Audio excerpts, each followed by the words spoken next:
Hit the button, Dale. We're live.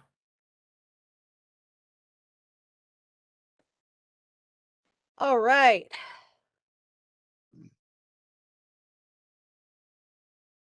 Thank you very much, ladies and gents, for joining us at the April meeting of the virtual Cranbrook session of the Warren Astronomical Society. We have an exciting agenda for y'all, including the return of a normal outreach calendar with lots of events coming up, some great talks in the future, and the return to our first in-person meeting since the first Monday in March of 2020. So, as your president, I'll kick off the presidential report by saying after many months of discussion, the board tonight decided to phase back in Cranbrook meetings starting in May. May will be an experiment. If it doesn't work, we have the right to reconsider. But we will be having the normal board meeting down in the basement at Cranbrook with a virtual option for the two board members who can't be there on Monday nights. That would be Dale, Timmy, and Riyad Mahdi. We will be having the main meeting in the auditorium as previously we did for decades, with a live streaming option for the first time ever. So previously we would videotape the meetings or digitally tape them and upload them after the fact. We will continue. Mute it. And then the left. We will continue the live streaming that has been very effective in reaching our members across the country since the start of the pandemic. It is a positive that for accessibility, since not everybody can physically be at meetings, not everybody may want to physically be at a meeting. So we do intend to continue offering that option. We will say that Cranbrook's policy on masks for the Science Museum right now is recommended. We strongly recommend it. We will provide them. We will provide hand sanitizer. We will ask that all participants space out. Cranbrook's auditorium has plenty of room to physically distance. And rather than have our communal snack table at the front of the room where people queue up, fight each other for snacks, and eat them in each other's faces, we will ask you to bring your own favorite snack food and non-alcoholic beverage and consume them at your seats, like a movie theater. Otherwise, we will be happy to see y'all again and hopefully start phasing in some of the things that we've not been able to do, like merch, lending library books, swapping, maybe having door prizes, distributing magazines, and all that fun stuff. So, that's the good news. As you may remember, the room at Macomb is considerably smaller, and we will see how things go at Cranbrook before attempting to phase things in at Macomb. We may not be able to do that at Macomb until after they come back in session following summer break, because if you recall, they normally kick us out of the library for a computer lab in the summer anyway, and the computer lab is even less feasible than our normal room in the library. Okay, so that's the presidential report. Bob Tremblay is not here tonight as he is enjoying a wonderful science-based vacation with his lovely wife Connie down in Austin, where they were checking out things like the moon towers. However, check out the current issue of the WASP to find out the wonderful talks that we have queued up for you this month. In the event you wish to give a short form 10 to 15 minute talk or a long form 40 to 50 minute talk, please contact Bob at firstVP@warrenastro.org. And with that, I turn things over to Second VP Riyad Mahdi for the Stargate report. Thank you, Diane. Hello, everyone. Last open house was in March, on March 26th. Jeff McLeod opened at 7 o'clock. He was there until about 9 p.m. When he closed, it was basically cloudy, cold, and windy. We did not have any visitors. Jeff reported that everything was in good condition. This Friday, April 8th, we are going to have an open house again for what's called the statewide astronomy night, SWAN. So we're going to be there starting at about 7:30. You can arrive there a little bit earlier if you like, maybe no earlier than 6. And depending on the weather conditions or clear skies, we may be there till 9 or 10 o'clock. We'll see how that goes. The next open house is our regular open house is on April 23rd, again starting at 7:30. So hopefully we'll see everyone at that point. Thank you, Diane. That's all I have. Thank you, Riyadh. Over to Mark Kedzier for the Secretary Report. Thank you, Diane. My only report, I reported to the board, if we have any amateur telescope makers in the group and they happen to have a reflecting mirror and it needs a center dot, a gentleman by the name of Bob Schulk sells these items that helps aid an individual to put a center dot on your telescope mirror. That's a little circular dot to help aid in collimation. You would line up the edges of the mirrors. He donated one to our club. It'll be stored at Stargate. So if anybody wants to do an upgrade on their mirror to aid in collimation, we have this tool to help aid in putting your center dot on your reflecting mirror. That's all I have to report. Thank you. Thank you, Mark. Adrian at Treasury with some good news for us. Well, first, the main Treasury report is in the WASP. We're still sitting in our main account, well past $22,000, close to $23,000 in the bank. We have finally closed the GLAC account and we have separated ourselves. GLAC has their own bank account and we've migrated the funds to that GLAC account. There's $90 remaining that I'll need to move over, and that'll happen definitely sometime into this week. So we are finally clear of that responsibility that the WAS took on for holding the GLAC's monies.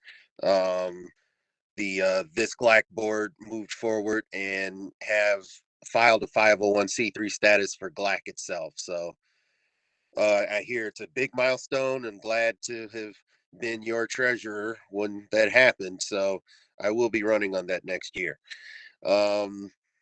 Otherwise, I'm also working to take care of John Root and an inheritance that is to come to the Warren Astronomical Society. The late John Root, I've gotten the information now, the mail for the insurance forms and contact for the late John Root's family, and I will be working on that. Those of you who have sent in your checks, there were 2 that were cashed today, and you should be seeing those checks cashed. We do have a new member, bringing our total of paid members, according to my ledger, up to 110 members. And don't forget the Astronomical League, still accepting dues. At the end of June, I'll be sending in the Astronomical League dues in order to I'll get a count of the members that want to be a part of the Astronomical League, and I will be sending those monies in. So if you are a current Astronomical League member, you're current only up till the end of June. If you've already paid as a part of your membership renewal to continue on after June, you will be processed. You will still remain an Astronomical League member. And that is all I have.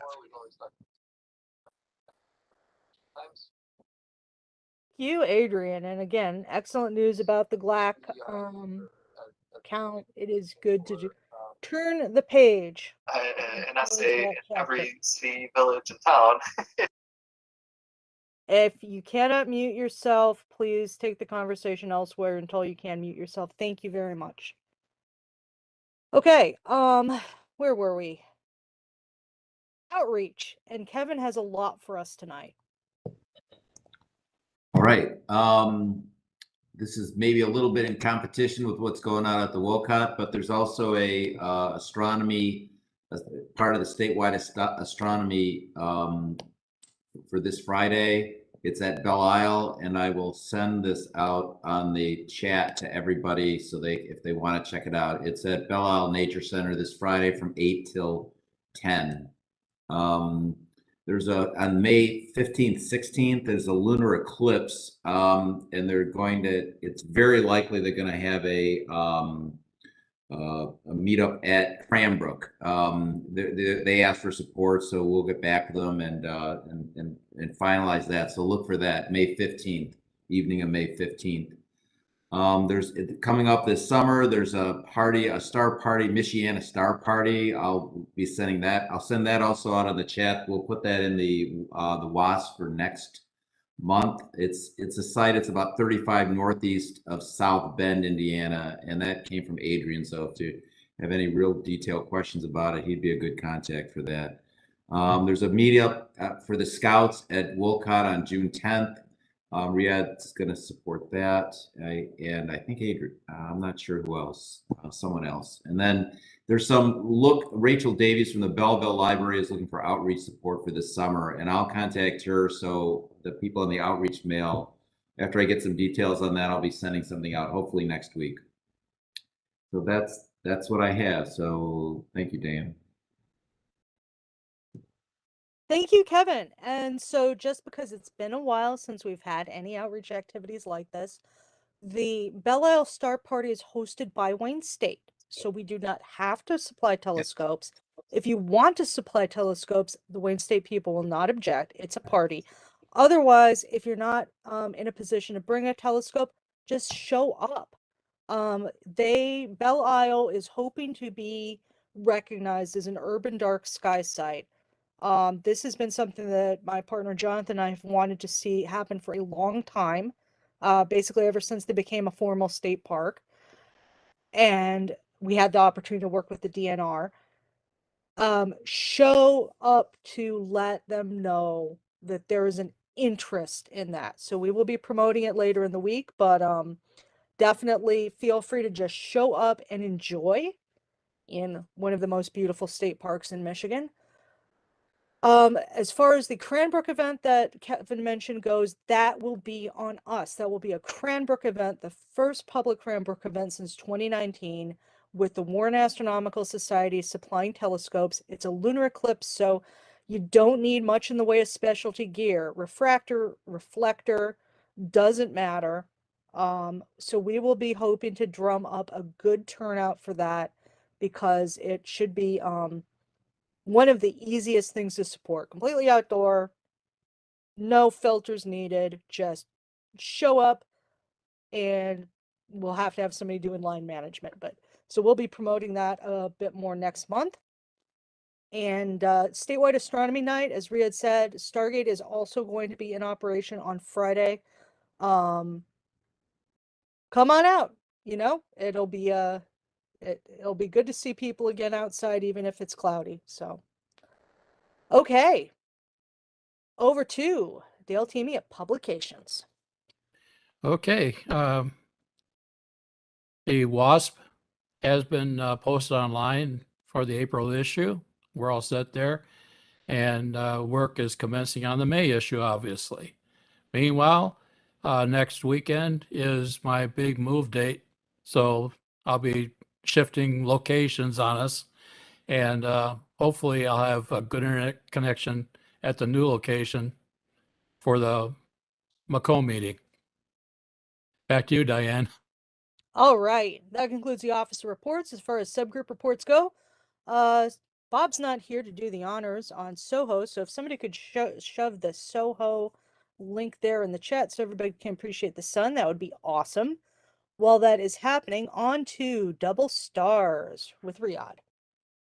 Thank you, Diane. Yeah, as we used to do before, I would have a list with me coming up even this Friday for the spring double stars, and we'll be looking at a number of the old favorite ones. So if you can, come on out there, and hopefully we'll have some good observing time. Thank you.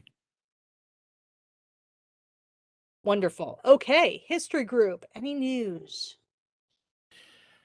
Actually, yes. While I haven't done any scanning, I can do my 10 years and 20 years ago report of what our club's been up to. Sounds good. So 10 years ago, in 2012, our club president at that time, John Blum, returns from his wintering in Hawaii. Apart from the temperatures, he's glad to be back. We had a successful outreach event, a Lake St. Clair Metro Sidewalk Astronomy event, and we had a successful Astronomy Day event at Cranbrook in spite of clouds.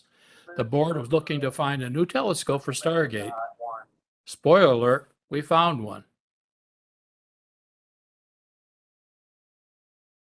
Yeah, let's see, 20 years ago. Now, this is because Larry Kalinowski was always doing his little bit for the WASP. He reports on Thursday, April 11th, a small group of WASP members witnessed the passing of the space shuttle and ISS crossing the northern sky at 9:42 p.m. It was the telescope making group that meets at Steve Green's home. The combination of both orbiting bodies linked together produced a bright -1 magnitude object. And also, in what appears to be an ongoing theme, he said that Astronomy Day at Stargate Observatory turned out very well considering the clouds that eventually blanketed the sky. And that's the report from 20 years ago. And hopefully by the Macomb meeting, I'll have 30 and 40 years ago to talk about. So back to you, Excellent. Diane. Thank you. All right, astrophotography.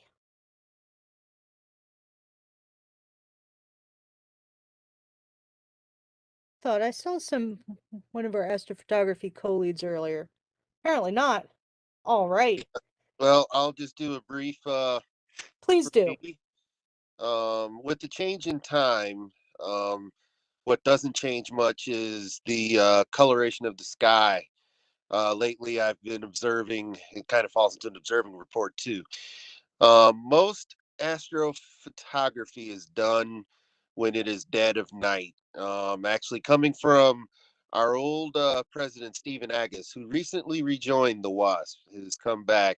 We had a spirited discussion on one of the images where I caught the Milky Way during nautical twilight, but the color of my sky made it look like civil twilight. My reasoning being whether doing landscape photography or night photography, science tends to happen when the sun is beyond 18 degrees below the horizon. So you have dead of night, you have inky black sky. Portal 1, the sky turns a gray. It matches the gray color you see on the dark sky chart. The dark blue hue comes in bluish to blue gray in a Portal 2 and a Portal 3 site. Once you hit Portal 4, the sky doesn't quite have that blue, or it doesn't have that dark gray charcoal tone to it. It casts more of a blue light. So it almost is perpetual because of the light pollution. It's almost perpetual astronomical twilight that you're viewing in. That's the color that as the sun gets beyond 18 degrees, it starts to cast that blue glow in any image that you have. 14 degrees, you get nautical twilight and a noticeable Dodger blue color if you image. Civil twilight, Milky Way, stars wash out.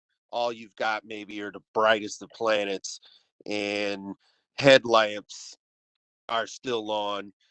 But I think according to Steve, tickets, you don't get a ticket at civil dawn or civil dusk. And then finally, the sun cracks the horizon, leaves the horizon. I looked for the zodiacal light. I couldn't find it. Of course, I found a ton of clouds when I was out attempting to image. It's hard to find anything with a ton of clouds. But yeah, it makes for an interesting and a different view of the colors of the sky. And the reason that science is done and astro imaging is done in the dark of nights because you get the most contrast with your DSOs. that that you end up presenting, because you've got the black, you're facing space and the darkest that your particular sky will get. Of course, with astrophotography, repeated imaging and stacking, you can eliminate the noise, and you can also highlight whatever object you're shooting at, just by your process. I did see in the chat that I think Paul Goals, who does great astrophotos, has something to share. So I am going to mute my mic, and Paul, I think go ahead and share it. Okay, can you hear me okay? I've got a 3D printer running in the background. Yes, we can hear you. Okay, here, let me share this photo. This is just from my driveway. Let's see, let's do it this way. There, can you see that? We can. Horsehead in the flame. That's beautiful. I'm pretty happy with this one. And Should be. looks like you stripped most of the stars, unless my screen is just the stars are stripped. That is it's a very popular, it's also a beautiful view of that region in Orion. And yeah, Alnitak isn't even that bright with your processing. That's well done. Yeah, the stars are there. I don't know what WebEx is doing to them, but yes, they're not prominent. I processed them separately and then put them back in. So this is a one-shot color shot. It is 35 exposures of 6 minutes apiece, and shot through a L-enhanced filter. And yeah, I was pretty happy with the way this one came out. If you look at this one at native resolution on a big screen, you can just get lost in those clouds. But I thought well done. Might see that one. All right. Thank you very much for the exquisite picture. Any other astrophotography members with pictures to share? Otherwise, we can go into the visual observing reports. Curious. And what's the- I have a current picture of the sun if you want me to raise it. Yes, please. Let's see if we can do that right now. Yeah, that's our that's our normal part of the solar group.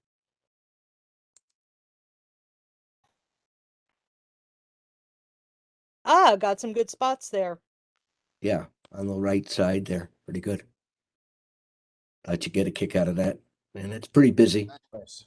I do There you believe go. some aurora chasers a couple of nights ago caught some of the aurora that spot caused as it was coming around. Yep. Coming from Yes. left to right. It Yep. some of that hit Earth, and the aurora chasers either got lucky and got up like I did a year ago, or they traveled all the way to a spot where they knew they could see the aurora, and they were rewarded with a display. A lot more reddish tone in the aurora that I was seeing captured by a number of chasers. So that sunspot has done its work. And there was a huge spit out from the coronal mass ejection, enormous one a couple days ago, and it went right out. And I'll try and find it at some point, but maybe we'll do it during the break. There's a couple of pictures that are pretty impressive over the last. This is from Soho, by the way, just in case you wanted to know. And yeah, there's a couple other ones, and when we get to the break, I'll throw some up there.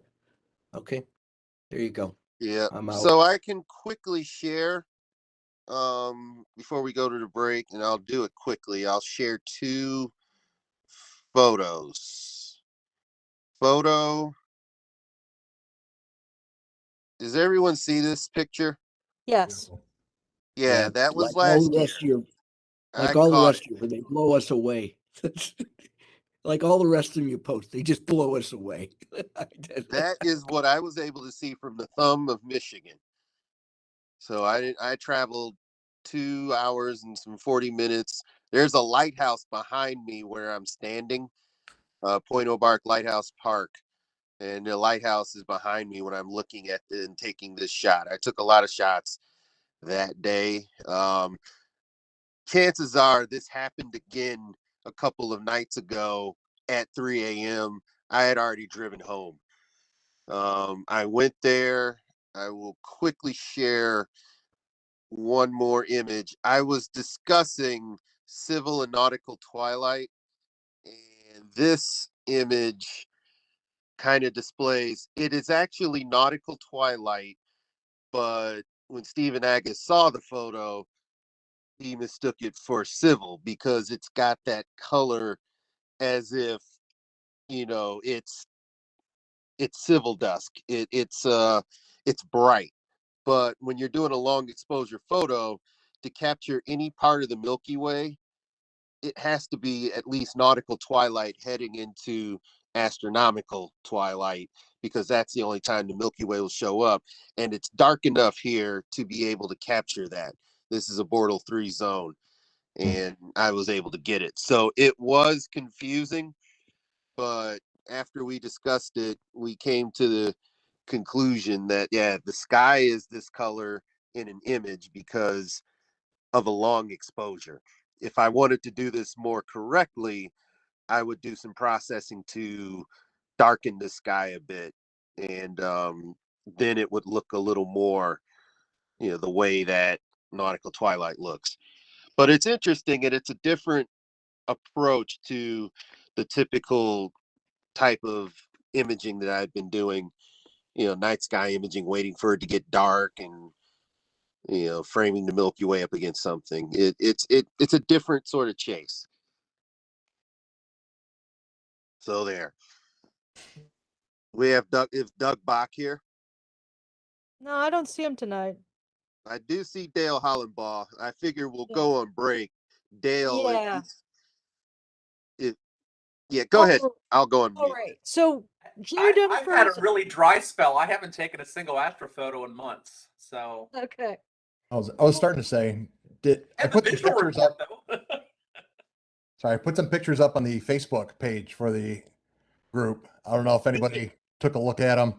Very first foray into the astrophotography with a guiding camera on there. So yeah, Adrian, I took your advice and got rid of the that Celestron imager and got an ASI and a guide scope. So that's the very first time using a guide scope with PhD. And so I've got to figure out Nina, but hey, it's a start. But You're well on your way. Steve, I think they turned out pretty good for my very first time. First try. Yep, you're well on your way. All right, Diane, let's give you the floor.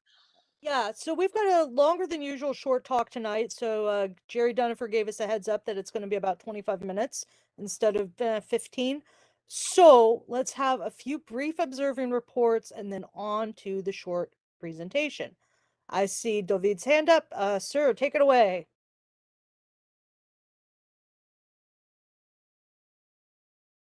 I've been doing quite a bit of sunspot observing. There's that very large group on the sun that we just saw the picture of. And today I found 24 sunspots and 8 prominences on the sun. It's very active. We're going to have a great cycle, I think. For my poetry tonight, I'm going to introduce you to a Scottish poet, Thomas Campbell, who in 1799 wrote The Pleasures of Hope.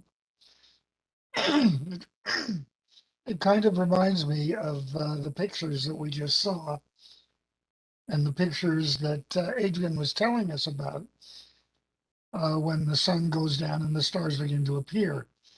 At summer eve, when heaven's ethereal bow spans with bright arch the glittering hills below, why to yon mountain turns the musing eye, whose sun-bright summit mingles with the sky. As we begin a beautiful, beautiful night. And thank you. Back to you, Diane. Thank you.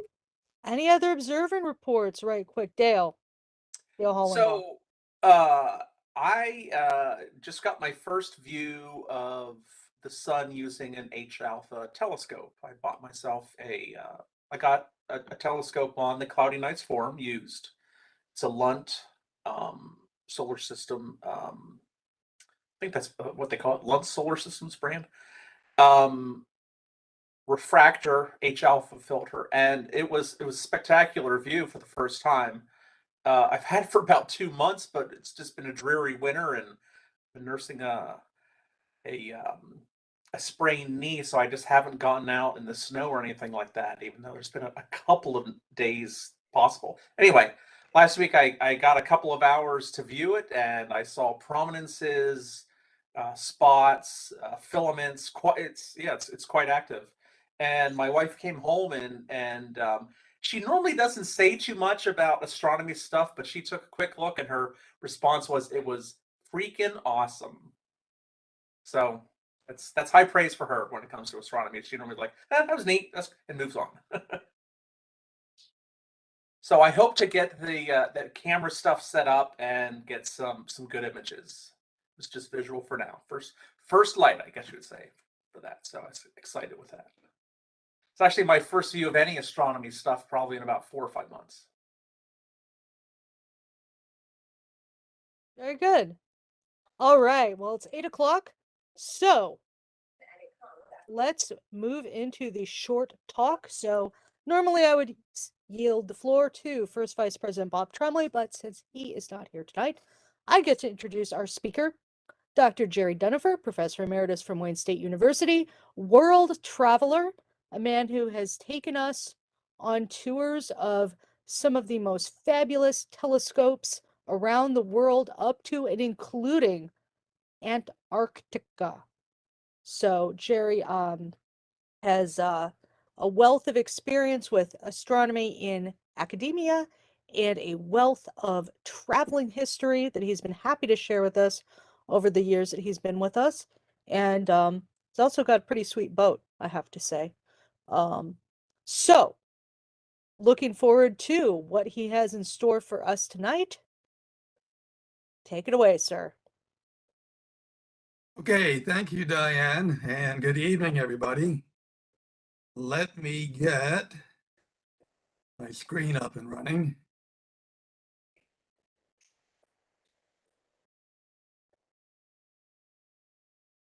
I think that's it, so hopefully everybody can see my screen.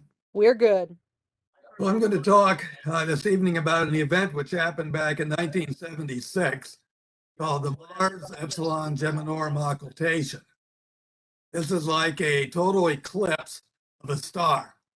So in this case, planet Mars moves in front of the star Epsilon Geminorum, cutting off all of its light for it. So during our measurement of this event, we got some unexpected data, which could maybe be interpreted as a third moon of Mars.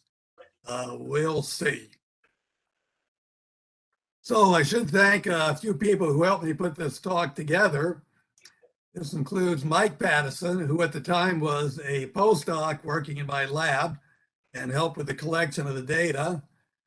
Bob Tremblay, who provides some orbital data and positions for Mars and Earth at the time of the eclipse.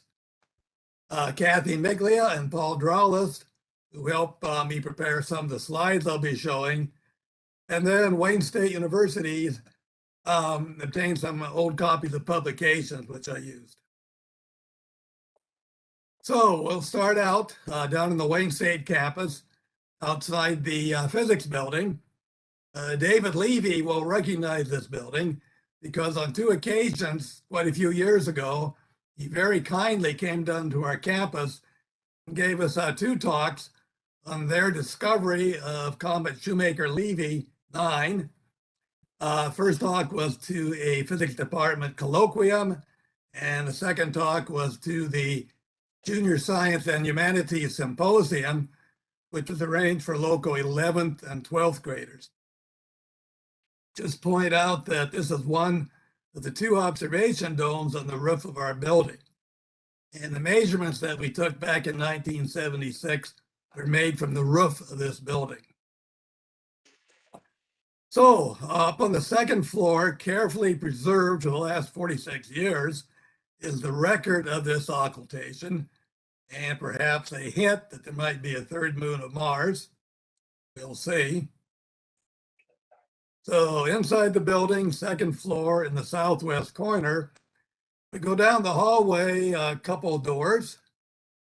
You get to this door, it has a colorful poster on the door, which is an astronomical poster. And let's see, this says, this is my office, room 289. By the way, if you don't know it, 289 is a perfect square, number 17 squared. So going through the door, we're in the office. So welcome to my office. There's a lot of interesting things here. I have some globes up here of Venus and Mars and the moon. I have a magnetic dip meter, which measures the Earth's magnetic field in the vertical plane. And when I did this the first time, I was quite surprised that here in the Detroit area, the Earth's magnetic field is inclined or dips below the horizontal by approximately 80 degrees.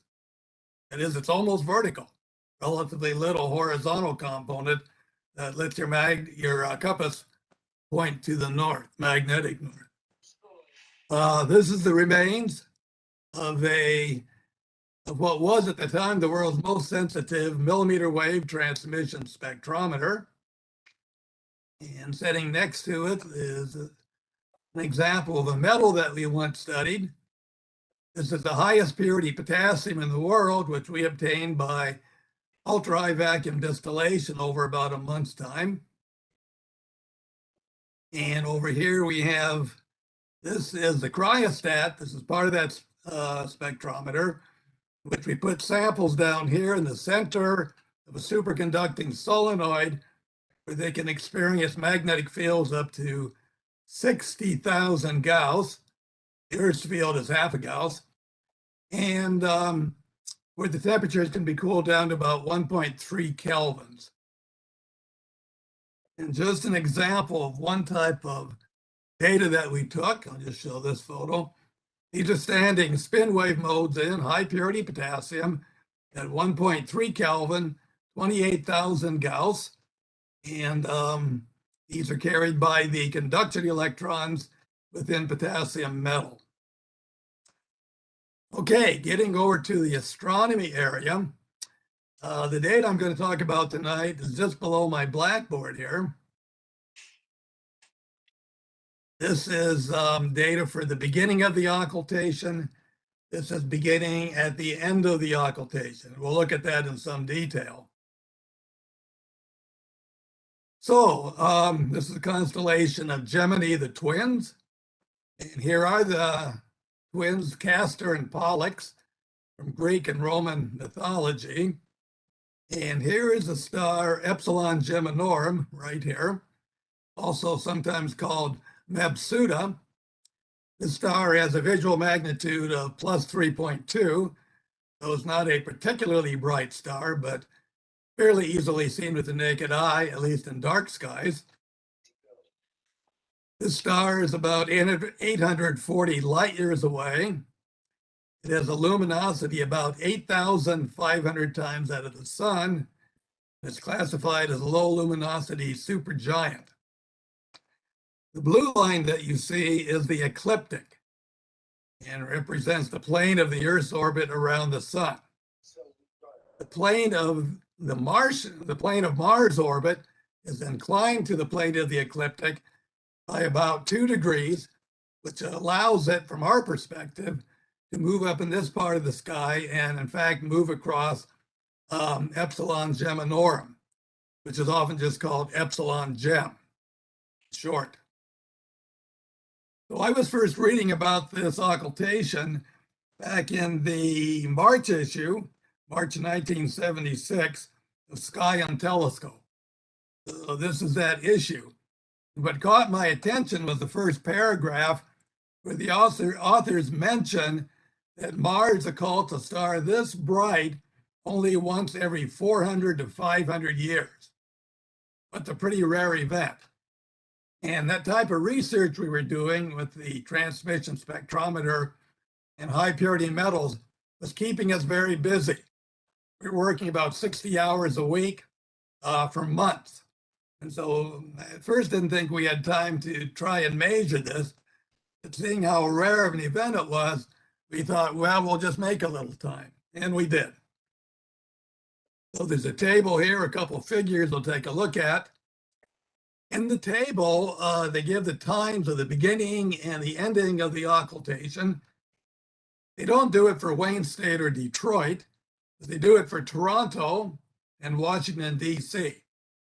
And so immersion, which is the beginning of the occultation, they give the time in universal time or Greenwich Mean Time.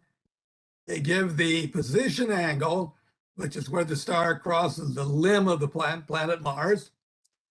At the end of the occultation or immersion, they give the time, they give the position angle where the star emerges from behind the planet. They also give the altitude, the angle above the horizon at which the star will be seen, at which Mars will be seen. So for Toronto, that was about 59 degrees. We're about 1 degree south in latitude, so the altitude for us was about 60 degrees. Okay, this figure shows the passage of the shadow of Mars as cast by Epsilon-Gem as it moves across the Earth. So the solid line here shows the motion of the center of the shadow, and these vertical lines are 1 minute apart. So in 1 minute, the shadow moves approximately 800 miles or so. And you can see the shadow's about half the diameter of the Earth, and it will cover pretty much the entire North American continent while this occultation is taking place.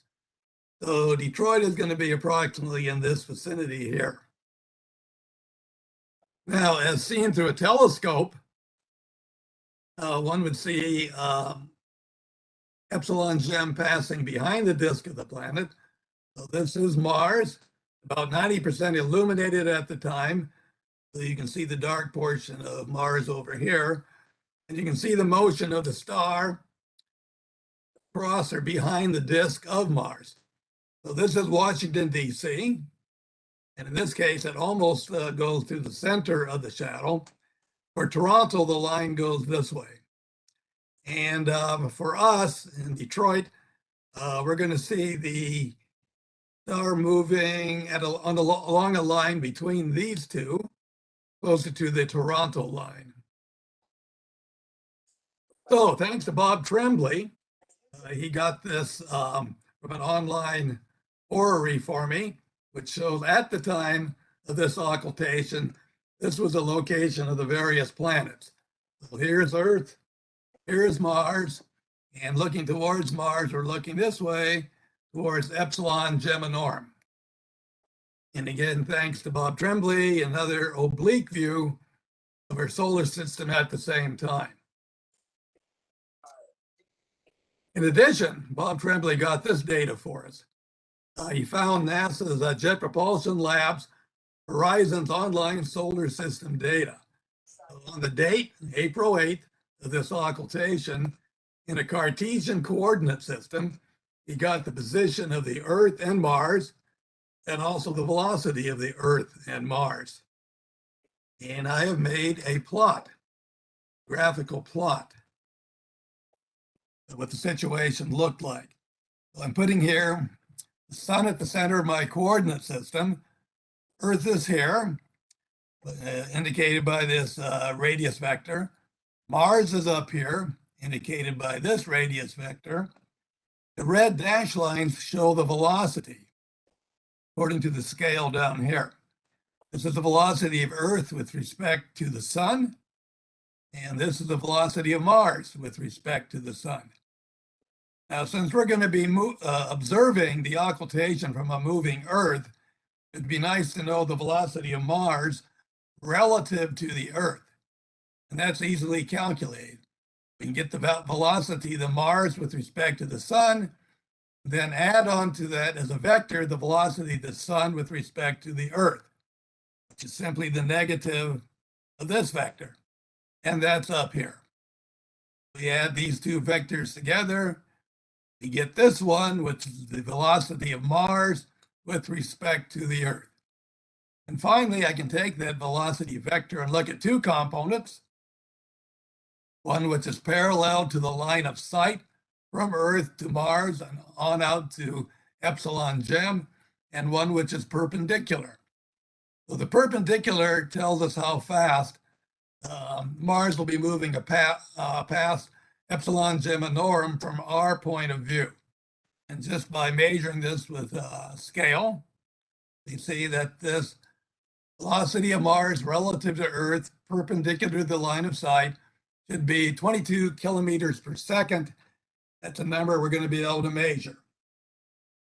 So here is how we took the data. We used a 6-inch reflecting telescope on an equatorial mount with a clock drive. So here's the telescope. This is the polar axis, which would be pointing towards the north celestial pole. Now, at this time, we didn't have any telescopes with fancy computer assistance. We had to line it all up ourselves. So we want to line this axis up so it's pointing pretty much towards Polaris. Well, unfortunately, the sun went down 51 minutes before the occultation started, and we weren't able to see Polaris until about 25 minutes after the sun went down. So we were hustling around on the roof of the physics building, trying to get this axis lined up as well as we could with Polaris. And we did it fairly well. Now, to record the brightness of these two objects during the occultation, we did not have any optical photometers available, so we made one of our own real quick. We went out to RS Electronics, we spent $10, and we bought a photoresistor, a resistor whose resistance decreases as light falls on it. With more light, this has less resistance. The simple circuit then puts more current through this resistor, giving us a higher voltage, which we then plot on the first channel or the second channel of a strip chart recorder. To get the time, I brought down my shortwave radio. We went to radio station WWV, Fort Collins, Colorado, from the National Bureau of Standards at the time, which puts out standard time signals. So and if you listen, you just hear tick, tick, tick most of the time. So we took that signal through a diode to convert an AC signal into a DC signal, smoothed it out a bit with an RC circuit, put that into channel 1, which then gives us the time. This is the telescope that we use, a 6-inch dynoscope. I would guess that several in the Warren Astronomical Society have either had or do have one of these telescopes. So here is the data that we have from the strip chart recorder. So we're plotting vertically the light coming from both Mars and Epsilon-Geminorum as a function of time, which is increasing later time to the left. And we see at this point where the light intensity begins to drop as the light from the star begins to pass through the atmosphere of Mars. And then finally, we're looking at Mars alone. You can see the line is fairly flat, which tells us the telescope is tracking quite well. And in a little more detail, this is what the beginning of the occultation looks like. As we get deeper into the atmosphere, the light from the star is more and more obscured. And then, as we're looking at Mars alone, we can again see the intensity of the signal staying pretty constant. So we are doing a good job of tracking the object, at least for several seconds. Then about 5 minutes goes by, and then Mars moves past, and the light of the star starts to come out again, and we see the intensity of the overall light from the pair increasing. So this is what it looked like. So for the first few seconds, we're tracking well, and then we begin to see more and more light of the star. Later in time, this is light of both of them. There's a little bit of something happening here. I don't know what, but we're able to measure the beginning and the ending of the occultation as caused by the atmosphere to about 1/10 of a second precision, which is pretty good. So here are some numbers. Immersion, the occultation begins. This is the time, universal time, which in the top number, we're including the atmosphere, bottom number, we're not. Immersion, when the occultation ends, again, the time, including the atmosphere, and at the bottom, the atmosphere is subtracted. The duration of the occultation we get by taking the difference of these two times, which is either 5 minutes, 18.4 seconds with an atmosphere, 5 minutes, 6 seconds with no atmosphere. And looking back at the Toronto prediction in that chart I showed earlier, 5 minutes, 6 seconds. So we agree pretty much perfectly. So the thickness of the atmosphere we can get by taking total time with atmosphere minus time without atmosphere, subtracting the two, divide by 2, since there's atmosphere on both sides of the planet, and we get 6.2 seconds. So, quick calculations. We put in the latitude of Wayne State, the latitude of Toronto and Washington, and then interpolating between the position angles for Toronto and Washington, D.C., we get the position angles for immersion, position angle for immersion at Wayne State. And from these two angles, we can calculate a correction factor for the fact that the full diameter of Mars is not passing in front of the star from our perspective. And that's a pretty small correction factor. Turns out to be the cosine of 7 degrees or 0.933. So that part of Mars, which moves past Epsilon-Geminorum, from our perspective is 0.993 times the diameter of Mars, 6730 kilometers. So the velocity of Mars relative to the Earth, perpendicular to our line of sight, is that 6730 kilometers divided by the 306 seconds from the previous slide, 22 kilometers per second, which is what we determined graphically. So everything is looking good. And the actual thickness of the atmosphere then is 22 kilometers per second times 6.2 seconds, which gives us 136 kilometers. How realistic is that number? Here's some data I found which plots the temperature of the atmosphere of Mars as a function of its height. And there's data here from Viking 1 and Viking 2 landers, Curiosity and Opportunity rovers. And you see the data exists up to about here, 130 kilometers above the surface. So that's pretty much in agreement with our data. So I was then looking around on Google to see if I could find some data to compare ours with. I pretty quickly found this article in Astrophysical Journal, published by the American Astronomical Society, The Occultation of Epsilon-Geminorum by Mars, Part 2, Structure and Extinction of the Martian Upper Atmosphere. A number of authors, including Elliott, his first author, and here at the end, Carl Sagan, name that probably several of you will recognize. This is from the Laboratory for Planetary Studies at Cornell.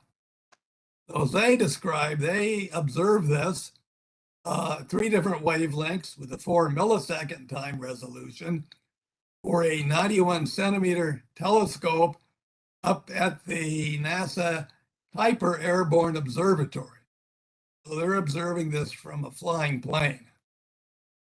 So this observatory was operated for many years by NASA, primarily for infrared astronomy. It's a plane that can fly up to about 48,000 feet altitude. Telescope is 36 inches, Cassegrain reflector. This telescope flew a total of 1,417 times, typically between 41,000 and 45,000 feet.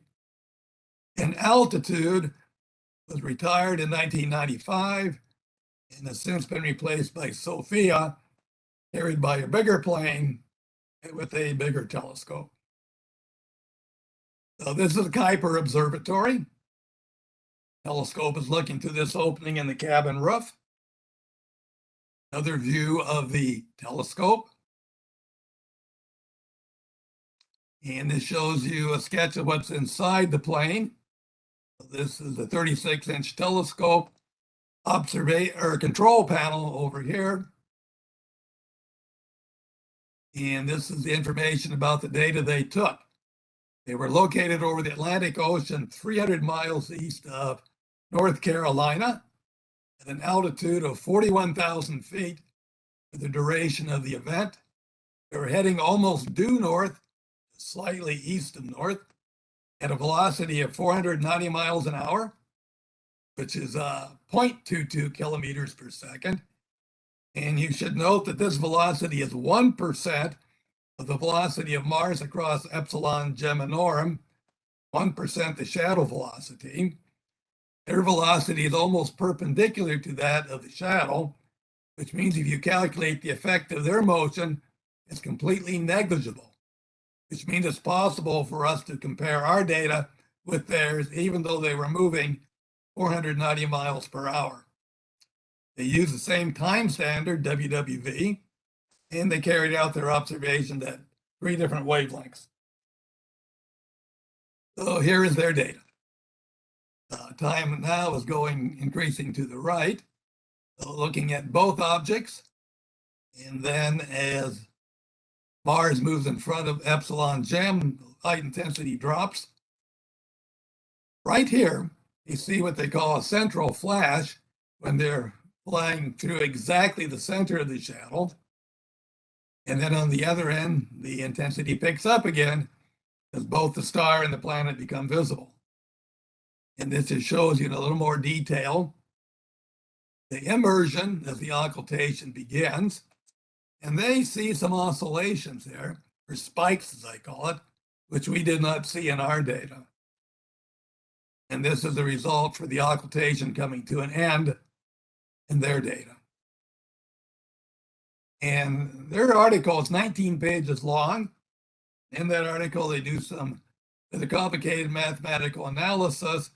They're able to get the number density of carbon dioxide molecules in the atmosphere as a function of altitude, pressure as a function of altitude, the temperature as a function of altitude.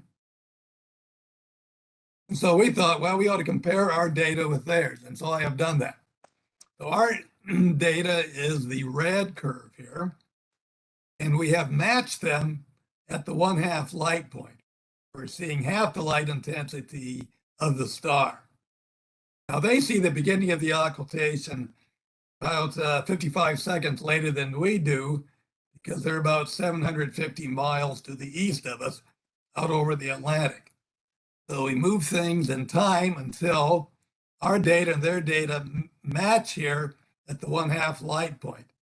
And then we normalize our data so that things fit at the top and the bottom of their data. That is how good the fit is. You can see the fit is quite good. For the beginning, it isn't quite as good because there are these oscillations or spikes that they saw in their data, which they attribute to turbulence in the Martian atmosphere. So instead of matching things initially at the half-light point, I matched them up here to where the occultation just begins. And the fit is not quite so good because of these oscillations, but away from the oscillations, the fit is still not too bad. So let's get back to this third moon of Mars. What was that all about? Well, this is looking at our data just before the occultation begins. And we got this sudden and short dip here in the total light. What was that?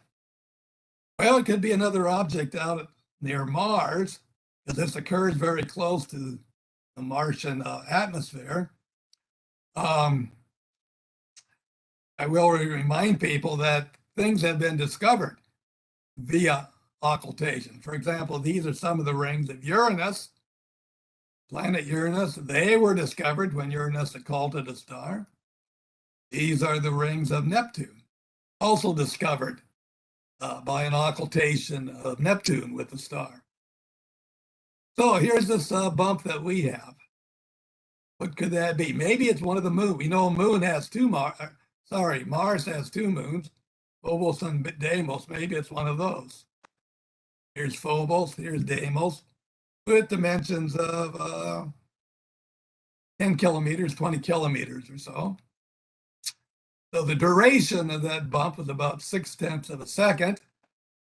So if that object is moving along with Mars, then its dimension is about 22 kilometers per second times 0.6 seconds, or 13 kilometers.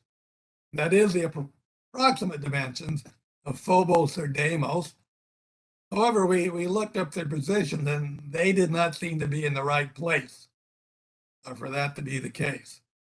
So we thought, well, if they're not Phobos and Deimos, perhaps we've discovered a third moon. So we gave it a name, Pseudos. Phobos, Deimos, Pseudos. As the name Pseudos might indicate, we didn't have a great deal of confidence that it might actually be a third moon. And as of today, we don't think it is. We don't know what the cause was. So in conclusion, with the expenditure of $10 for a photoresistor, we were successful to record this occultation back in 1976.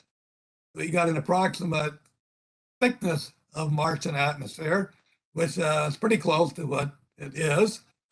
We had generally good agreement with the data recorded by the Kuiper Observatory. And this third moon of Mars, we don't know what that bump was. We don't think it's really a third moon. The dip in brightness could be a number of things. Could have been a bird flying by, an airplane flying by, or a satellite passing between our telescope and Mars-Epsilon-Geminorum. Could have been some momentary electrical connection problem. We don't know. I think it would be worthwhile to recheck the locations of Phobos and Deimos just to see if perhaps it might have been one of those. Maybe we can talk Bob Tremblay into doing that for us. Okay, that brings me to the end of my talk. And I thank you very much for your attention. Well, thank you, Jerry. That was a deeper dive than we usually have for short talks, but I, for one, had never heard of this experiment, so that was fascinating. Anybody have any questions for Dr. Jerry Dunifer? I have a question. So relative size, apparent size between Mars and Epsilon Epsilon-Geminorum. Geminorum. You know, was it like a dime versus a pea, or was it a dime versus a pinhead? You know, the size of the star. How much? Oh, well, yeah, the star. I don't have an angular dimension for the star. It would be a very tiny fraction of a second of arc, probably milli-arc seconds in that ballpark. Mars at the time had an angular diameter of about 6.2 arc seconds. Okay, so the star, even though a large star was, yeah, very much smaller. Was still minute. Or many orders of magnitude smaller than that. Okay. It basically was, you could treat it as a pinpoint. A pinpoint of light. Okay. I didn't know if it might have been more significantly close. No, 840 light years away. Yeah. All right. Any other questions? Well, fabulous. Thank you, Jerry. We got one from Michael. Oh, one from Michael. Okay. Oh, I see the hand. Yes, Michael. Carry on. Michael? How accurate is atmosphere depth, says Michael. How accurate is our measurement? Is the depth of the atmosphere, yes. The thickness of the atmosphere. Well, our data agreed quite well with that of the Kuiper Observatory. And our data indicated an atmosphere which had an effect, an atmosphere which was beginning to attenuate the starlight enough that it was noticeable. We ended up with a thickness of approximately 130 kilometers. And that's in agreement with the data from the Kuiper Observatory. So I think that's fairly accurate. Very good. Okay. If there's no more questions, we can take a break for 20 minutes. We'll reconvene at just before just before 9 o'clock for the feature presentation. So take your bio break, whip out your astrophotographs, and grab your beverage of choice. We'll see y'all in 20.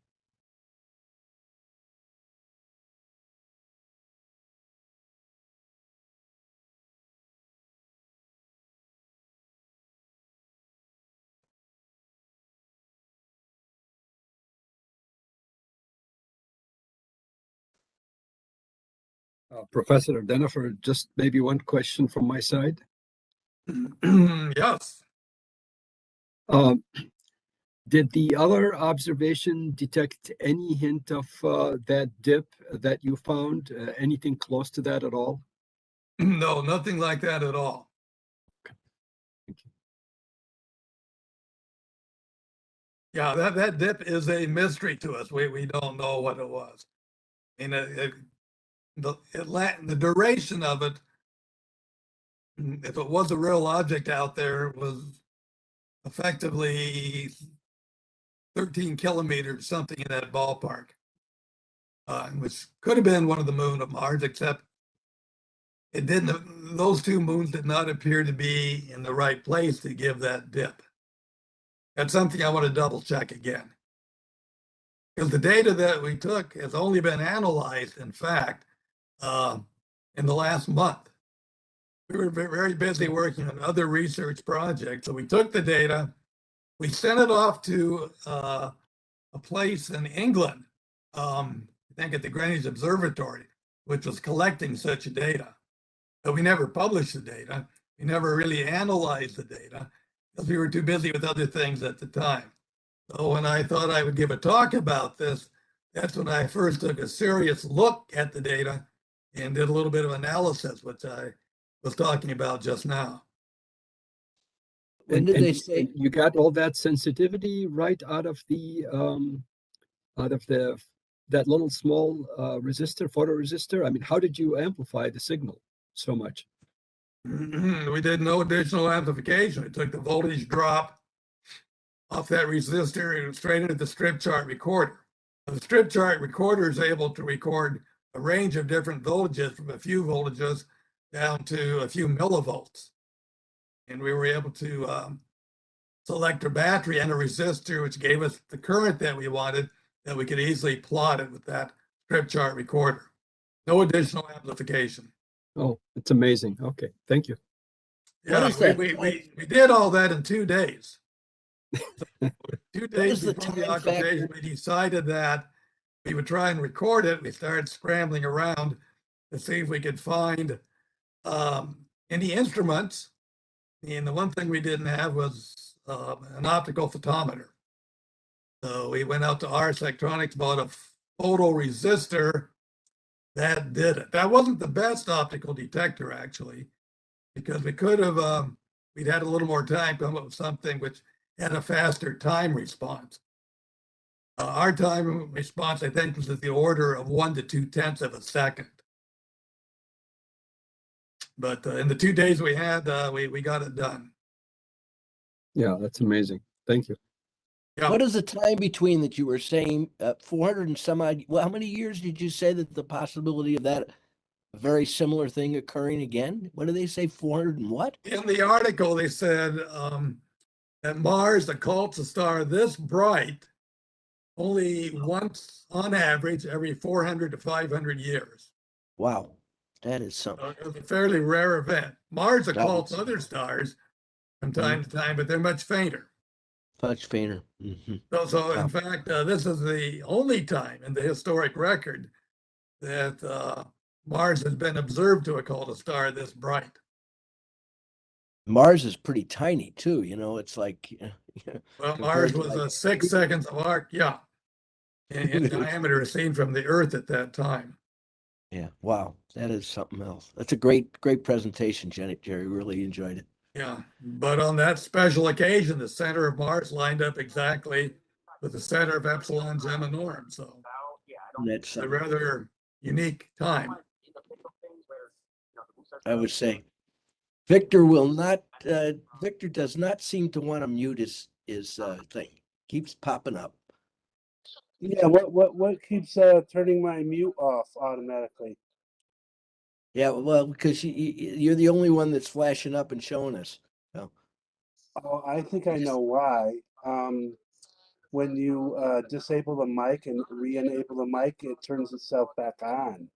Ah, okay. All right. Ah, Just who be aware developed of the that. software when I never turn on the mute or disable the mute? I just disable the audio.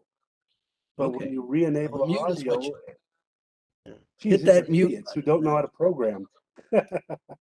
Hit that mute button and you got it. Yeah. Hit What mute. happens when you disable the audio? I don't think it has anything to do with that, does it? Yes, it does, because I've been disabling the audio on and Oh. off, and when I turn it back on, it disables the mute, and it does not leave it in the state that you left it at. Yeah, just Wow, that's a mute. bug that's got to be fixed. Yeah, so That sucks. don't bother with the audio and just hit the mute button. So sometimes I have to because the audio's broadcasting out, but I'm gonna have to resort to something else. Okay. So all right, I'm gonna go get a little something to drink and I'll be back. I have to come back because I'm giving the next presentations. We'll be waiting on you, Ken. Okay. Gerald, I was wondering, I read in your bio that you've been to both poles. I have. I'm officially bipolar. Officially. Was that on That's a good one. personal trips or like NSF funded or part of your work or just for No, I funded it myself. No, I was interested in visiting interesting places around the world. So one of my hobbies after retiring was to go to exotic locations. I went first to the North Pole on a Russian icebreaker, sailing from Murmansk, Russia. Yeah. For I think it was about 2 weeks total, about a week to get up there, then a week to get back. And then a year or two later, I thought, having seen the North Pole, it'd be nice to go down to the South Pole. So I did that. And again, the Russians helped because I flew in on a Russian transport plane, which flew me from the tip of South America to a base at about 80 degrees south in Antarctica. And then from there, they had a smaller plane which flew us up to the South Pole. Okay. I want to visit those regions. I don't know about the South Pole itself, but we do want to visit Antarctica at some point when we retire. Yeah, I also took a cruise in the northern part of Antarctica, which was spectacular because you're among the icebergs and the ice formations and and the penguins. The penguins are there by the millions.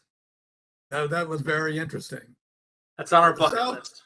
Yep. At the South Pole, the National Science Foundation has a research base there, and had a chance to visit that for a couple hours while we were there.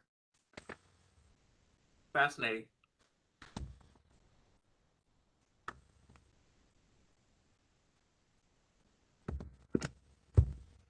When you went to the North Pole, did you stop anywhere? Any of the islands? Joseph? Yes. We stop at a group of islands about halfway up there at 80 degrees north latitude. On the way up, we let some people off that were going to stay there and carry out a study of the birds who lived in the area. In Svalbard? No. What was the name of the? It was the Franz Josef Land. Franz Josef Land. Yes, thank you. Franz Josef Land. My wife and I went to Svalbard about 3 years ago. Yes. Yeah. Well, they had some birds to our local Audubon. So it's a fascinating area. Svalbard's a lot easier to get to than the Franz Josef Land, though. Yeah, well, they had some ornithologists on board who were going to spend a month or more. Wow. Okay. On one of the islands studying the birds. Yeah. And when they got off, they had with them two Russian sharpshooters. Yep. the big powerful rifles, because you have to worry about polar bears. Yep. They told us the polar bears have no natural fear of man, and they're always hungry. So they're very dangerous. When we were in Svalbard, it's the same thing. You weren't allowed to leave town without a gun. Yeah. In town, you're okay, but like outside of town, if you're on your own, it was actually law. It's very unusual, but there was a law. It's like don't leave home without packing heat. You know, they actually Yes. gave specifications on just how big the gun had to be. They look like big A guns. small one is like you're just going to anger it and wound it and not save yourself. Yeah. So Yeah, at the North Pole, we stopped for a few hours, maybe 6 hours, had a big party. And at the time we were out walking around on the ice there, that they had 4 sharpshooters with guns who defined the corners of a large square that we were allowed to walk around in. We're not supposed to go outside that square. oh Fortunately, no polar bears showed up yeah. at the time that that we were out on the ice. They also used the ship's prop to make a fairly large hole in the ice, open it up so people could jump in and swim in the water if they wanted. Did you do the polar plunge? They did the polar plunge. And Did you? no, of course I did not. No, that's crazy to me. That's crazy. The water temperature was -2 degrees Celsius, about 28 degrees Fahrenheit. It was bad enough swimming in water at 32. This was 28. And no, I did not. But it looked like about a third of the passengers on board were crazy and jumped in. Typical reaction was a large scream, and they very quickly swam out.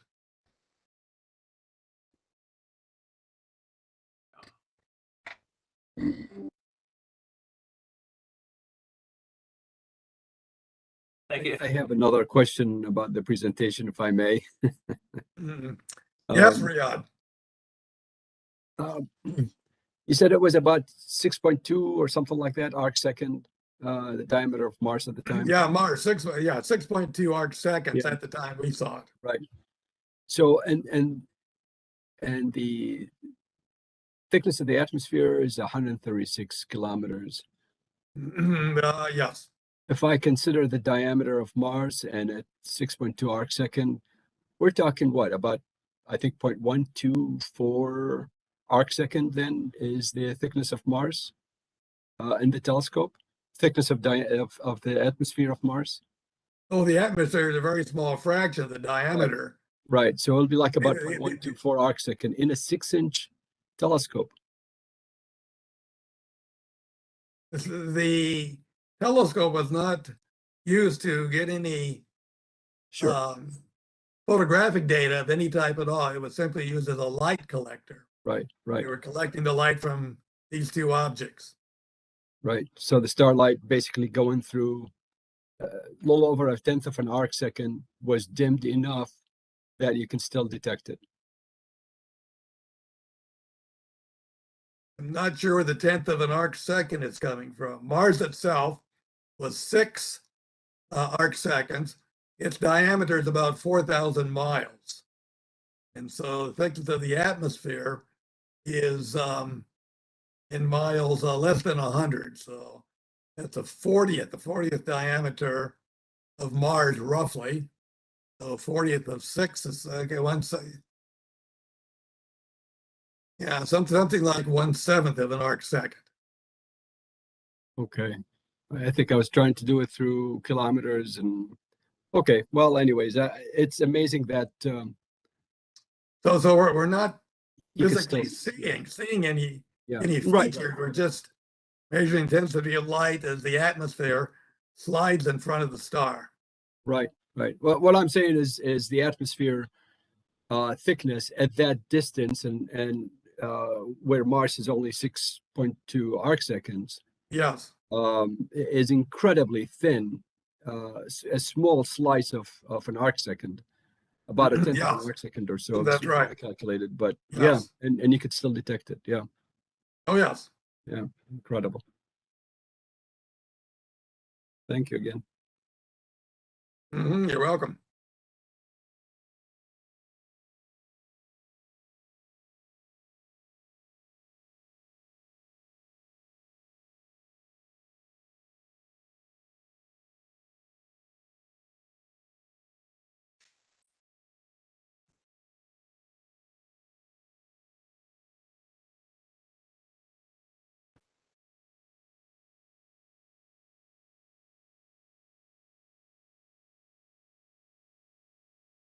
So Gerald, any other highlights of other places you've been, exotic places that are worth mentioning? I'm sure you have a zillion of them. Oh, well, I've been, I've been to see quite a few telescopes. I've been down to Chile on 2 occasions to see the telescopes down there, rather extensive tours that have lasted 10 days or so.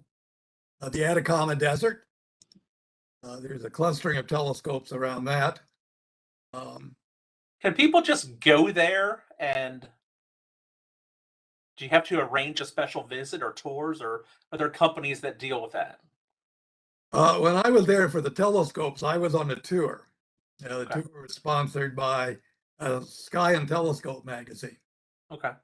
And I was with a group of maybe 30 people, 30 other people.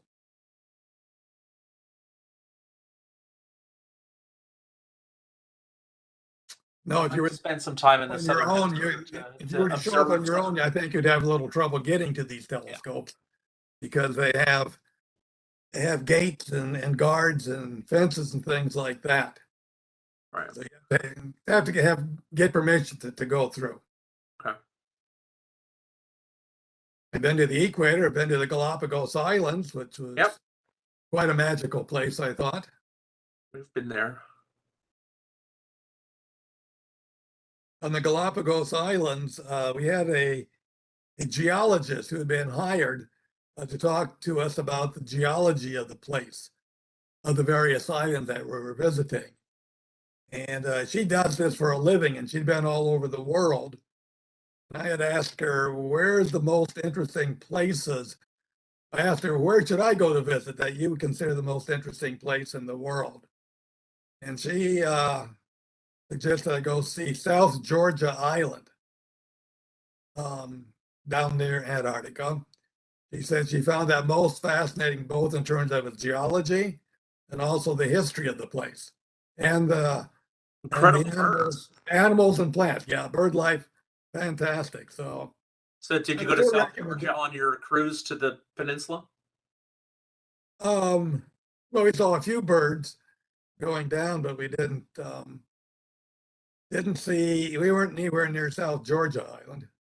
A lot of those cruises will include South Georgia. You know, there are a number of them that do. Yes. Yeah. I was not on one of those. Extends the cost, but a lot of them include that. Yes.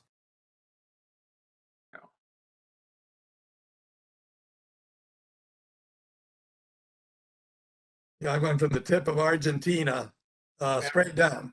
Michael, you have your hand raised again. What's up?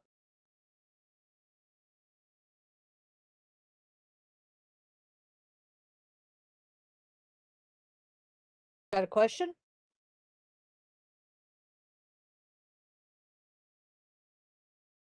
Oh, okay. Michael's just trying to get his camera to work. Anyway, 2-minute warning, y'all. Filter on back for the main presentation.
Are you on okay, Diane? What's that, Ken? You can hear me. That's all I wanted to know. Yes, I can Okay. hear. I can hear you. Okay.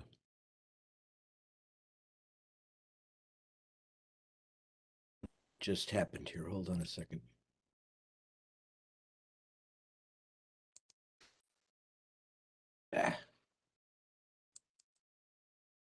That's what I wanted.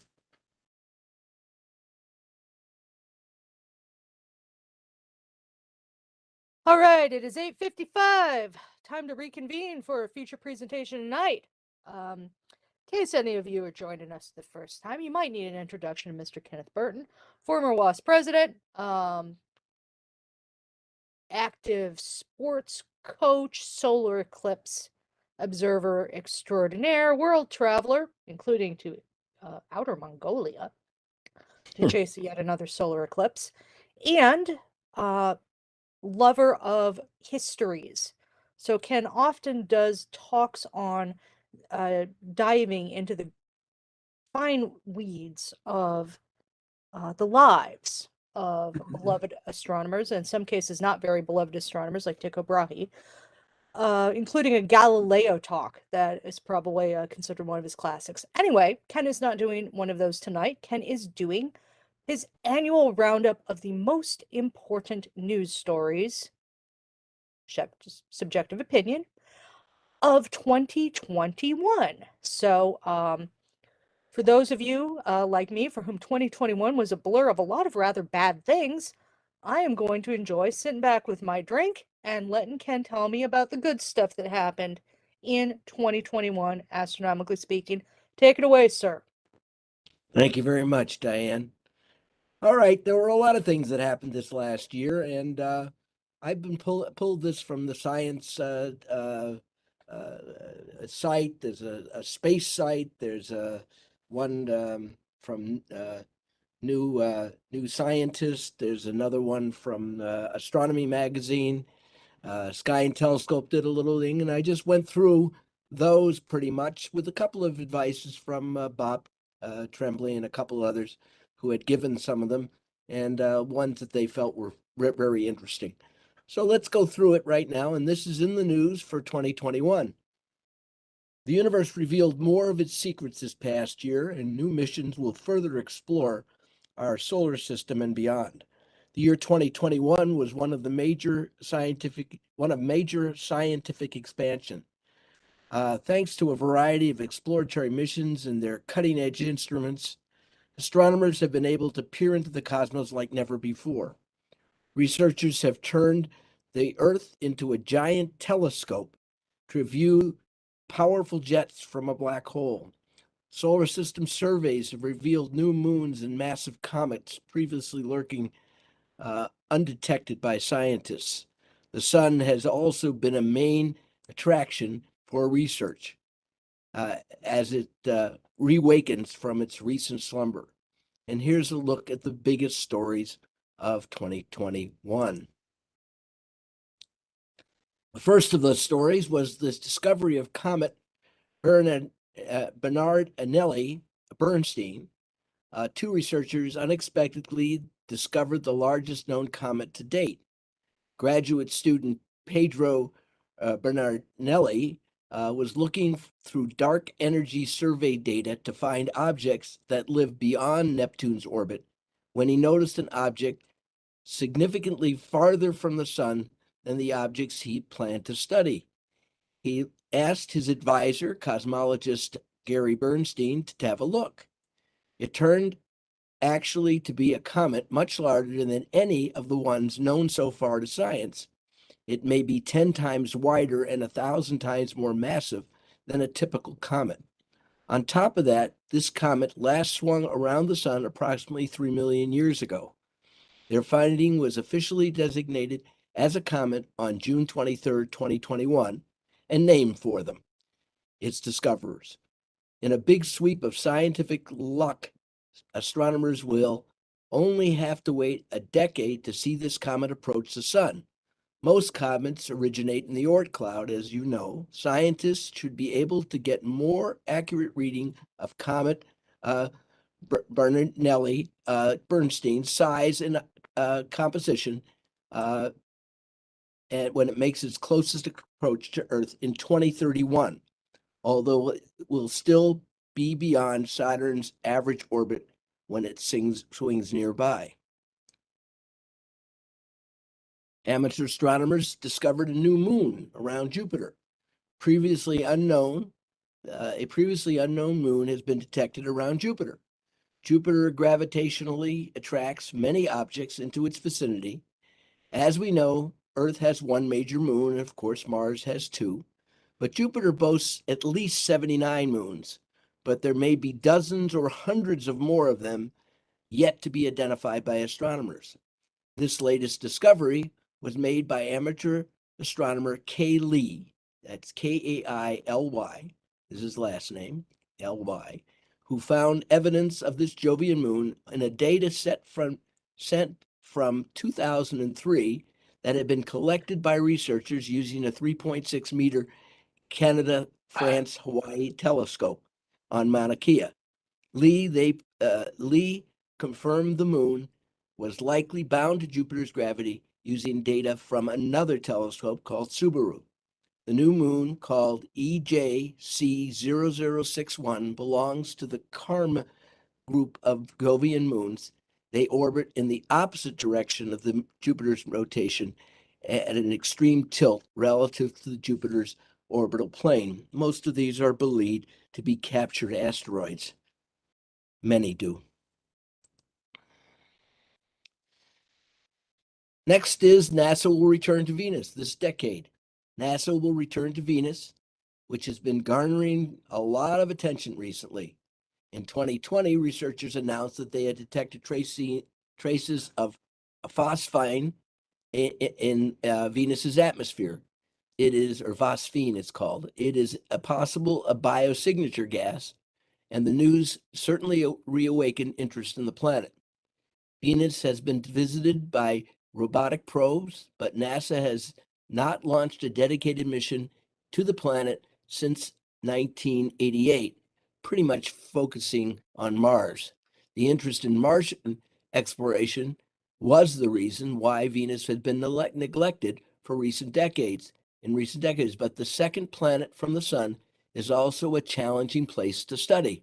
Although it may once been a balmy world with oceans and rivers, and a runaway greenhouse effect took hold of Venus around 700 million years ago, and now the planet's surface is hot enough to melt lead. On June the 2nd, NASA announced it would send 2 spacecraft to Venus by 2030. Veritas, short for Venus Emissivity, Radio Science, INCAR, Topographical and Spectroscopy, and Da Vinci, of course, short for Deep Atmospheric Venus Investigation of Noble Gases. They never do anything easily, in naming. Chemistry and imaging added. 8 days later, the European Space Agency announced its Envision mission will launch for Venus in the early 2030s. Da Vinci orbiter will combine flybys of the planet with an orbiter that will drop the first probe sent into the Venetian atmosphere by the U.S. since 1978. This spherical probe will sample the chemistry of the planet's thick, forbidding atmosphere hundreds of times as it passes through each layer during an hour-long descent. Our approach is to target the big atmosphere as a wondrous chemical laboratory of environments and histories that we can read in the record of the chemistry. That was said by James Garvin of NASA's Goddard Space Flight Center. The probe will also snap images as it falls, providing a high-resolution views, yet of its mountainous landing site called Alpha Regio, from beneath Venus's thick cloud cover. Meanwhile, the other orbiter, Veritas, will use radar to pierce Venus's obscuring clouds and map the entire surface in 3D, the first comprehensive look at the surface since NASA's Magellan mission ended in 1994. And there is more about that, of course. Moving on, the sun is reawakening. The sun was experiencing a quiet time in its roughly decade-long cycle, but it is now exiting that phase. The sun has had very little activity in recent years, but the star's surface is now erupting in powerful events that spew out charged particles toward Earth. In early November, for instance, a series of solar outbursts triggered a large magnetic storm on our planet. Known as a CME, or corona mass ejection, it is essentially a billion-ton cloud of solar material with magnetic fields, and then this bubble pops. It blasts a stream of energetic particles out into the solar system. If this material heads in the direction of the Earth, it interacts with our planet's own magnetic field and causes disturbances. These can include ethereal displays of auroras near the Earth's poles, but also include satellite disruptions and energy losses. James Webb Space Telescope flies into space. A whole new era of space science began on Christmas Day 2021 with the successful launch of the world's next major telescope. NASA, the European Space Agency, the Canadian Space Agency are collaborating on a $10 billion James Webb Space Telescope, a project more than 3 decades in the making. Space telescopes take a long time to plan and assemble. The vision of this particular spacecraft began before its predecessor, the Hubble Space Telescope, had even launched into Earth's orbit. Piper. What is this? Get out of that box. Piper. Piper. What's going on? What's going on? Whereas Hubble Mute orbits yourselves, or please, like, we'll kick you out. This is not okay. Whereas Hubble orbits a few hundred miles above the Earth's surface, the James Webb is headed to an observational perch located about 1 million miles from our planet. The telescope began its journey towards the spot called the Earth-Sun Lagrange Point 2, or L2, on December the 25th at 7:30 a.m. Eastern Time, when an Ariane 5 rocket launched this payload from Europe's spaceport at Kourou, French Guiana. The telescope will help astronomers answer questions about the evolution of the universe and provide a deeper understanding about the objects found in our very own solar system. The Event Horizon Telescope takes high-resolution images of a black hole jet. On July 2021, a novel project behind the world's first photo of a black hole published an image of a powerful jet blasting off from one of these supermassive objects. The EHT, the Event Horizon Telescope, is a global collaboration of 8 observatories that work together to create one Earth-sized telescope. The end result is a resolution that is 16 times sharper and an image that is 10 times more accurate than what was possible before. Scientists used EHS's incredible abilities to observe powerful jet being ejected by the supermassive black hole at the center of Centaurus A galaxy, one of the brightest objects in the sky. The galaxy's black hole is so large that it has the mass of 55 million suns. Scientists also spotted the closest known black hole to Earth. Just 1,500 light years from the Earth lies the closest known black hole, now called Unicom. Tiny black holes are hard to spot, but scientists managed to find one when they noticed strange behavior from its companion star, Red Giant. Researchers observed its shiny light shifting intensity, which suggested to them that another object was tugging on the star. This black hole is super lightweight at just 3 solar masses. Its location in the constellation Monoceros, the unicorn, and its rarity have inspired this black hole's name. Earth's second moon flies off into space. An object dropped into Earth's orbit like a second moon, and this year it made its closest approach to our planet. It's classified as a mini moon or temporary satellite, but it's no stray space rock. The object, known as 2020 SO, is a leftover fragment of a 1960s rocket booster from the American Surveyor moon missions. On February the 2nd, 2021, 2020 SO reached 58% of the way between the Earth and the Moon, roughly 140,000 miles from our planet.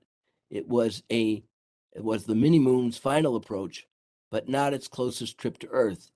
It achieved its shortest distance to our planet a few months prior in December of 2020. It has since drifted off into space and away from the Earth's orbit, never to return. Little view of that. How's that?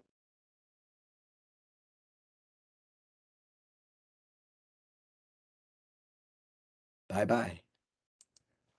Okay. The Parker Solar Probe travels through the sun's atmosphere.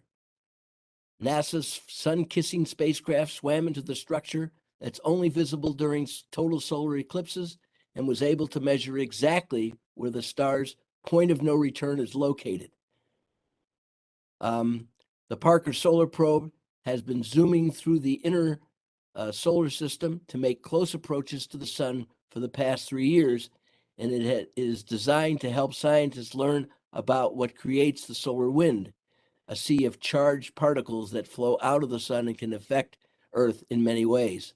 The spacecraft stepped into the sun's outer atmosphere, known as the corona, during its eighth solar flyby. On the April 28th maneuver, supplied the data that confirmed the exact location of the Elfven critical surface. It's ALFVEN, by the way, the point where the solar wind flows away from the sun, never to return. The probe managed to get as low as 15 solar radii, or 8.1 million miles, from the sun's surface. It was there that it passed through a large structure called the pseudo-streamer, which can be seen from Earth when the moon blocks the light from the sun's disk during a solar eclipse. In a statement about the discovery, NASA officials described that part of the trip as flying into the eye of the storm. Perseverance begins studying rocks on Mars. This year marked the arrival of NASA's Perseverance rover on Mars. The mission is designed to find traces of ancient Martian life since landing there on February the 18th, 2021. Perseverance is equipped with powerful cameras to help the mission team decide what rocks are worth investigating. One of Perseverance's most interesting findings is Harbor Seal Rock, a curiously shaped feature that was probably carved out by the Martian wind over many years. Perseverance also obtained several rock samples this year, which will be collected by the space agency for analysis at some point in the future. Perseverance is taking its observations from a 28-mile wide Jezero crater, which was home to a river delta and a deep lake billions of years ago, most probably. Osiris-Rex heads home. By the way, Perseverance also has a helicopter, which we might cover near the end of this. NASA's origins, special interpretation, resource identification, security, regolith explorer, which is what it's called, mission is on its way home.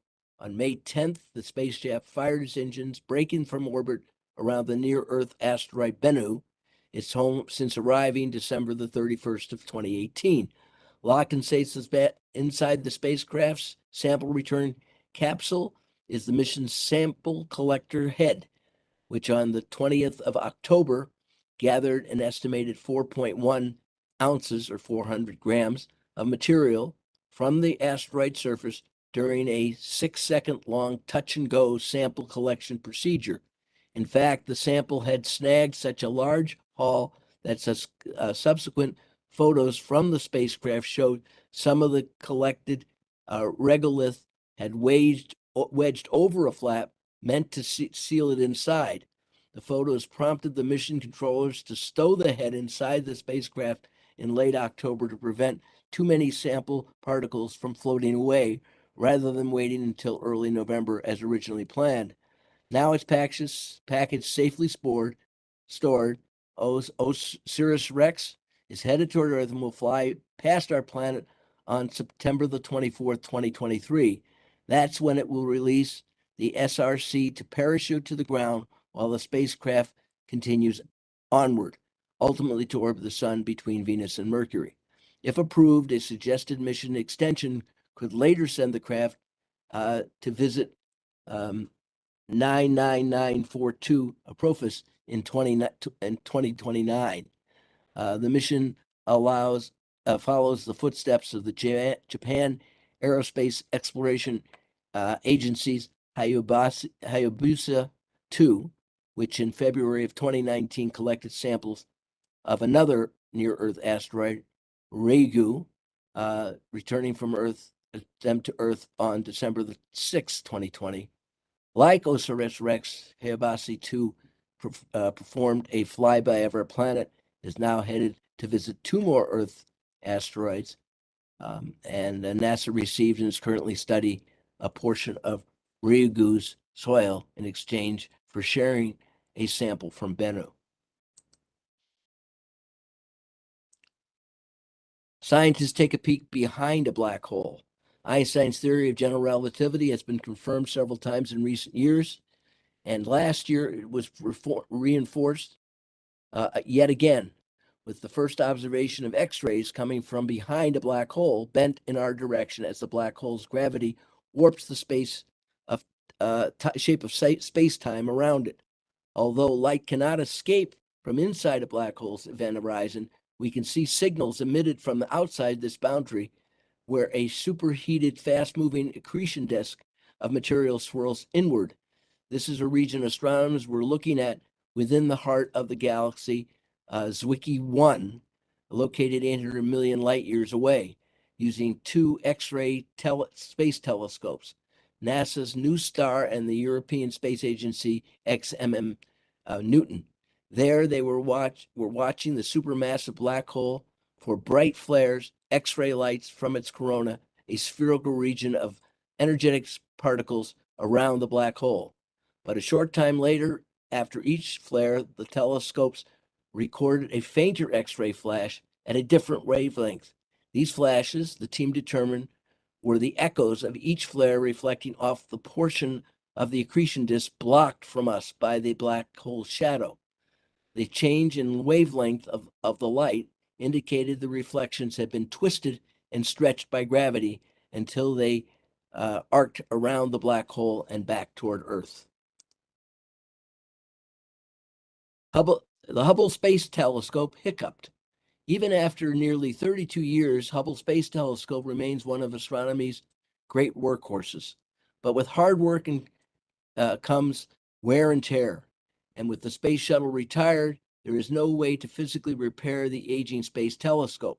Instead, NASA relies on remotely diagnosing issues and developing workarounds based on the equipment currently installed on the orbiting observatory, much of which is original hardware built in the 1980s.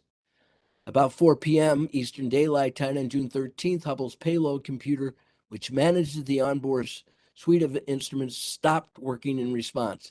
The telescope's main computer placed the science instrument on safe mode, halting observations.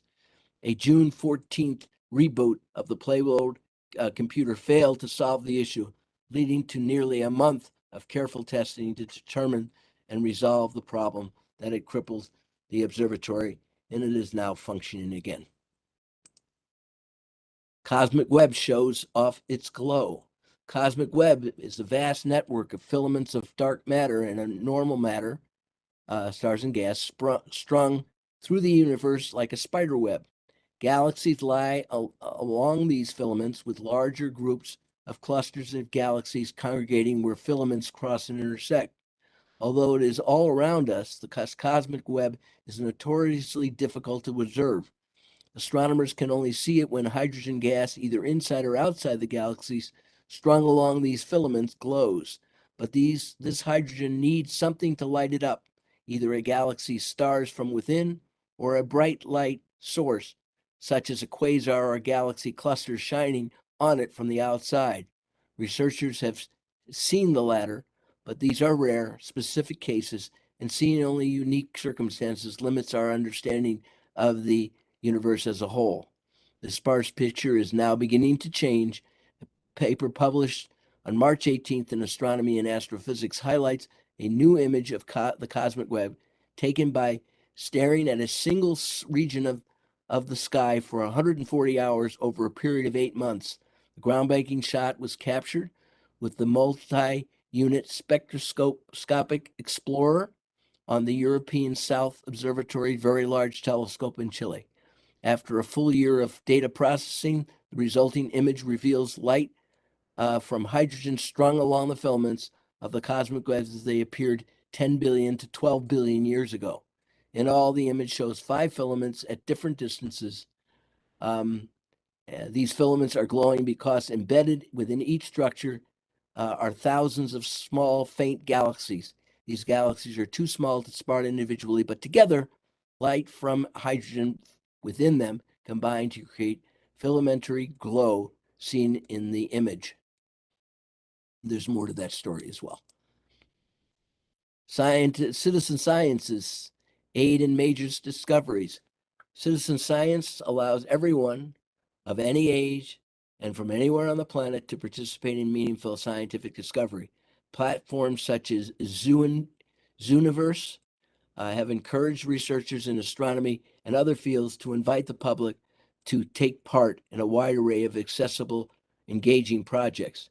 In 2021, Zooniverse projects were seen roughly 2 to 3 times their pre-pandemic participation rates, says Laura Truhl, Vice President of the Citizen Science at Chicago Adler Planetarium. During a single week in August, roughly 100,000 people contributed millions of classifications across Zooniverse 89 active projects, which Truhl says is the equivalent of 20 years of full-time research in just 1 week. That's the power of the crowd, each person doing a little bit leading to a huge impact. And there were several cases of this in the 21st of January, the Super WASP Variable Stars Group. There was a paper by in the Astrophysical Journal supplement series. There's been all kinds of input that continues to increase, and it was really started in 2021. Astronomers found a new type of supernova. Astronomers have known long that stars more massive than about 8 suns die in powerful glass known as type 2 or core collapse supernova. But in 1980, a paper in publication of the Astronomy Society of Japan suggested that stars in the specific mass range, 8 to 10 times the mass sun, would die in a unique explosion called the electron capture supernova. Prior to such star's death, the core, supported by electron degeneracy pressure generated in dense environments where physics prevents the 3 electrons from getting too close, but as magnesium and neon atoms in the core absorb 3 floating electrons, the pressure drops and the star's inner regions collapse into a neutron star as the outer regions rebound as a supernova. And what we had was this last year, another one of these events, and of course photographed as seen here. Commercial spaceflight scene heats up. Matter of fact, the joke that goes with this one is that UFOs that we see are actually billionaires from some other planet. Anyway, on May 30th, 2020, 2 astronauts launched the International Space Station. SpaceX Crew Dragon capsule. Since then, crew trips via SpaceX craft have become routine. In 2021, the company sent 3 crews and a total of 12 more astronauts to the ISS, successfully reusing a Falcon 9 rocket and the Crew Dragon capsule to do so. Crew Dragon is now firmly established as NASA's ability to put people in orbit without relying on the Russian partners. NASA seems keen to expand its relationship with SpaceX, and on April 16th, the agency announced the selection of SpaceX Human Landing System Starship to return humans to the moon via the Artemis program. NASA has been widely expected to award contracts to 2 companies to nurture the growing industry and foster competition. Instead, SpaceX receives the sole contract worth $2.89 billion, beating out its 2 competitors, Dynamics and Blue Origin, who had also been working with NASA to develop crewed lunar landing craft. Some don't agree with the choice. Blue Origin filed a lawsuit in federal court suing NASA over its evaluation and choice of award a single company the entire contract. And there's more to be said about that as we move along. Okay, well, we all know that the Arecibo Observatory collapsed on November 19th, 2020.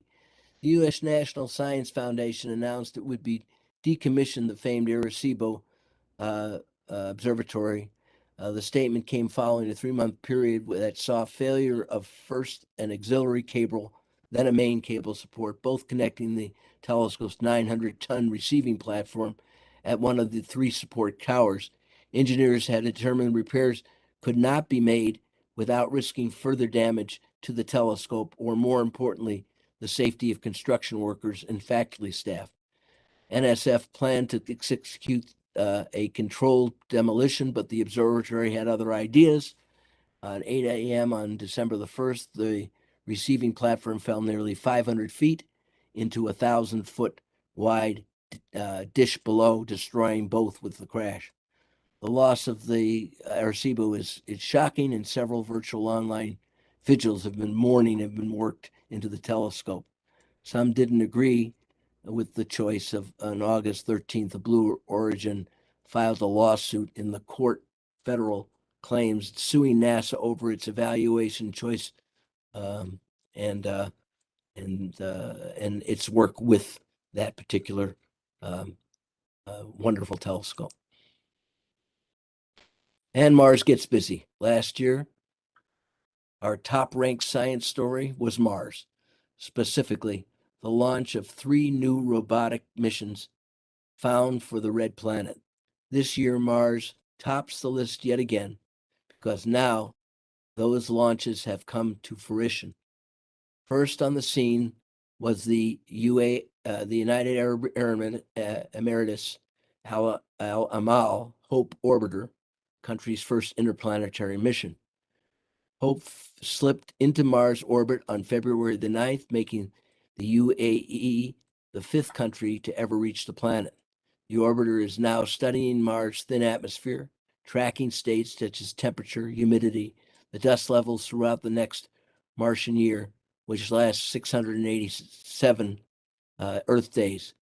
The very next day, China's Taiwan 1 mission entered orbit around Mars. 3 months later, early on May 15th, Beijing time, the orbiter released a capsule containing a lander and rover, Zhurong, bound for its surface. The successful soft landing at Utopia Planitia in Mars' northern hemisphere made China the 3rd country to land a craft on the planet and 2nd to deliver a rover.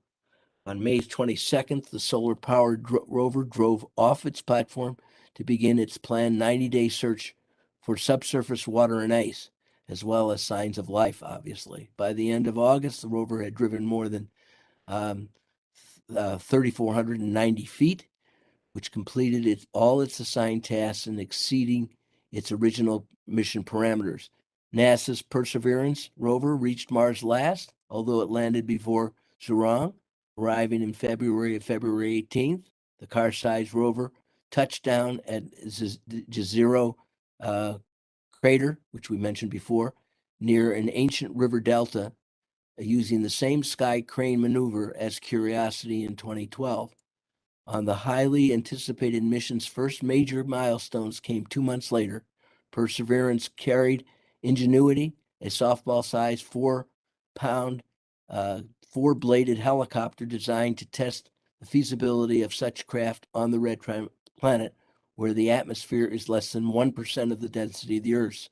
Future drones could scout ahead to show rovers where the most scientifically rewarding and physically challenged terrain lies. Although this is not linked to the success of the rover mission, the world nonetheless watched with excitement as on April the 19th, Ingenuity became the first craft to achieve powered flight on another world.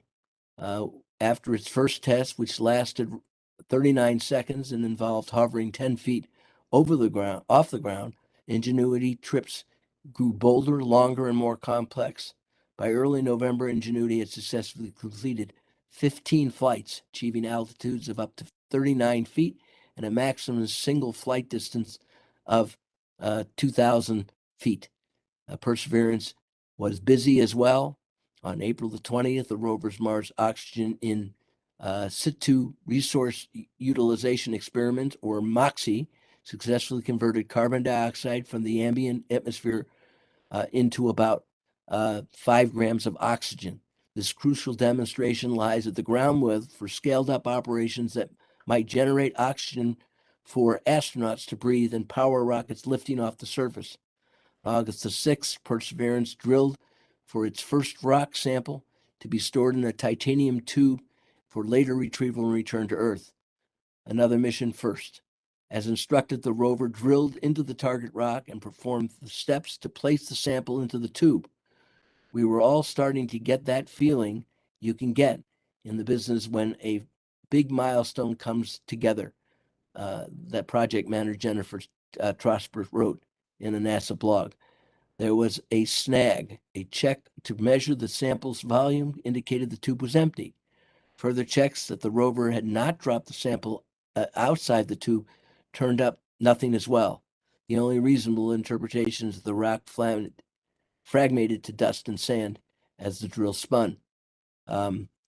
Sampling and caching system aboard the rover performed as expected. However, the rock we chose for this first effect did not. The team determined the consistency of the rock was simply too brittle to withstand drilling and move on, targeting more promising rocks nearby.